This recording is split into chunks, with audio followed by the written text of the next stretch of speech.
திருப்பூரில் நூல் விலை ஏற்றம் மற்றும் பாலியஸ்டர் நூல் வரத்து அதிகரிப்பால் பின்னல் ஆடை தொழில் முழங்கும் நிலை ஏற்பட்டிருப்பதாகவும் தமிழக அரசு உடனடியாக நடவடிக்கை எடுக்க வேண்டும் எனவும் சிறு குறு உள்நாட்டு பனியன் உற்பத்தியாளர்கள் சங்கத்தினர் கோரிக்கை விடுத்துள்ளனர். ஏற்றம் காரணமாகவும் அப்புறம் செயற்கை நூலிலே உற்பத்தி வரத்து அதிகமாக இருப்பதனாலும் நம்ம திருப்பூரில் காட்டனை மட்டுமே பேஸ் பண்ணி நாம் ரொம்ப வருஷமாக காட்டனை மட்டுமே பண்ணிகிட்டு இருக்கிறோம். இது செயற்கையில் அதாவது பாலிஸ்டர் ஆடைகள் வடநாட்டில் உங்களுக்கு உற்பத்தி அதிகமாக இருக்குது. மிக குறைவான விலையில் அவங்க விற்பனை செய்கிறாங்க.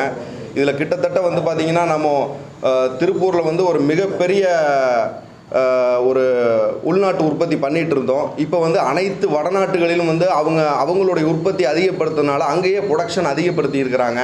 இதனால் எங்களுடைய டொமஸ்டிக் வியாபாரம் மிக அதிகமாக பாதிக்கப்பட்டிருக்குது. இதே நிலை நீடித்தால் இன்னும் 1 அல்லது 2 வருடங்களில் திருப்பூரில் டொமஸ்டிக் மார்க்கெட்டுங்கிறதே ஒன்று இருக்காது. நம்ம அடுத்தவங்களுக்கு ஜாப் ஒர்க் பண்ணி கொடுக்கக்கூடிய ஒரு இக்கட்டான சூழ்நிலைக்கு தள்ளப்படுவோங்கிறத உறுதியாக சொல்லிக்கிறேன்.